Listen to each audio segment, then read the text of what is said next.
ఆశీష్ గారు ఇప్పుడు 2019 నుంచి మొన్న ఎన్నికల వరకు అనేక సంక్షేమ పథకాలని వైఎస్ఆర్ పార్టీ అమలు చేశామని చెప్పింది.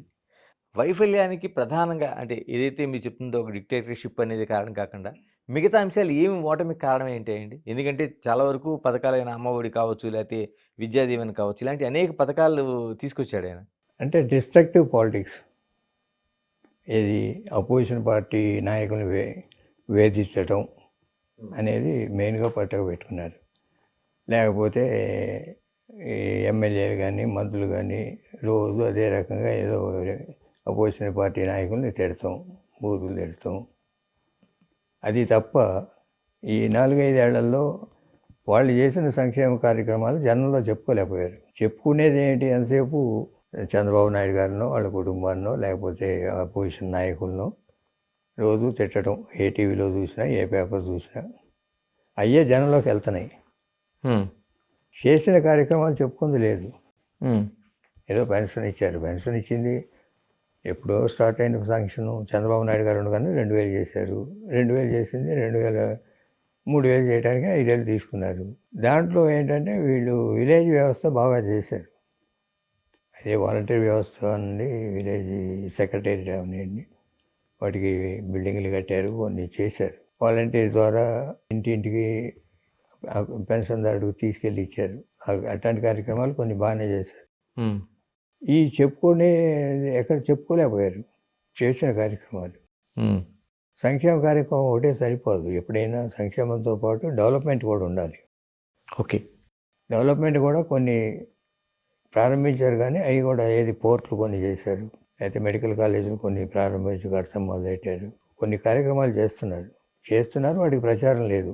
కాకపోతే మనకు రోజు కంటికి కనిపించే ఇంటి ముందు రోడ్డు సరి లేదు, లేకపోతే డ్రైన్ సరి లేదు, లేకపోతే పోలవరం అవ్వలేదు, లేకపోతే రోజు 3 రాజధానులు అని చెప్పడమే తప్ప దానికి ముందుకు వెళ్ళింది లేదు.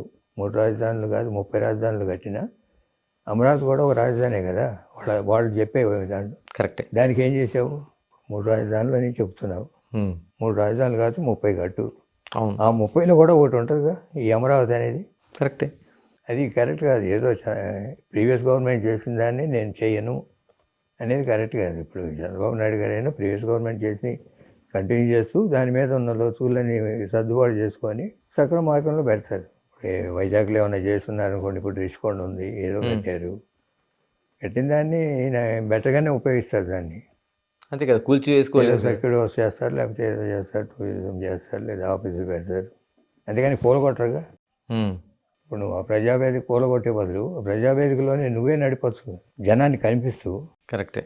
ఇంట్లో కూర్చునే బదులు బయటకు వచ్చి జనాన్ని కనిపించే వేరు కదా. కూలగొట్టడంలో ఏంటంటే వెంజన్స్ కనిపిస్తుంది. డిస్ట్రక్టివ్. వాళ్ళు సరి చేసుకుంటారు. ఎవరైనా దెబ్బ తగిలిన తర్వాత సింహావలోకనం ఏమైనా ఉంటుంది కదా. మనం 5 ఏళ్ళు చేసిన మంచి ఏంటి, 5 ఏళ్ళు చేసిన తప్పులు ఏంటి. మీరు అంతకాలం పార్టీలో ఉండి బయటకు వచ్చిన తర్వాత కూల్గా ఉందండి ఏమి? ఎందుకంటే చాలా వరకు మీరు అన్నట్టు అనేక కేసులు చూసాం. ఇవన్నీ అవన్నీ ఓటమికి మీరు చెప్పినాడు, అది కూడా ఒక కారణం. ఆ పార్టీలో మిమ్మల్ని కూల్గా ఉంచారండి ఏమైనా? నాతో ఏం లేవు. నేనంటే మేము మొట్టమొదటి నుంచి నాకు అందరూ అటు కాంగ్రెస్లో కానీ, ఇటు బీజేపీలో కానీ, టీడీపీ కానీ, వైసీపీలో కానీ ఫ్రెండ్లీగానే ఉంటాను. నేను ఏ పార్టీతో అసోసియేట్ అయినా నాకు శాశ్వత శత్రుత్వం లేదు, మిత్రత్వం లేదు. ఓకే. టీడీపీలో నేను కాంగ్రెస్లో ఉన్నా సరే రామారావుతో బాగానే ఉంటాం. ఇప్పుడు ఆ రోజుల్లో వాళ్ళ కుటుంబ సభ్యులందరితో బాగానే ఉంటాం. ఇప్పుడైనా నేను టీడీపీలో ఉన్నా సరే వైఎస్ఆర్సీపీ నాయకులు చాలామంది నాతో మాట్లాడుతూనే ఉంటారు, వస్తూనే ఉంటారు. జగన్మోహన్ రెడ్డితో పాటు ఆ పార్టీలో కొందరు నాయకులు, మీరు ఎలాగ నాయకులు ప్రస్తావించారు కాబట్టి, వాళ్ళు ఉపయోగించిన భాష కావచ్చు, లేకపోతే వాళ్ళ ప్రకటనలు కావచ్చు, అవి కూడా పార్టీకి నష్టం చేసినాయి అనుకోవచ్చండి. నష్టమే, అదే కదా నేను చెప్తుంది. వాళ్ళు కాన్సన్ట్రేషన్ అంతా చేసింది చెప్పుకోవడానికి ఉపయోగించుకోకుండా ఇట్లాంటి డీవియేషన్ వల్ల చాలా నష్టపోయారు. యువతల వాళ్ళని తిట్టడానికి ఆ కార్యక్రమం అంతా పెట్టుకున్నారు. వాళ్ళ మీడియా సంస్థలు కానీ, వాళ్ళ సోషల్ మీడియా కానీ, నాయకులు కానీ, మంత్రులు కానీ దీని మీద పెట్టినంత ఫోకస్లో 10% కూడా అటు పెట్టుకో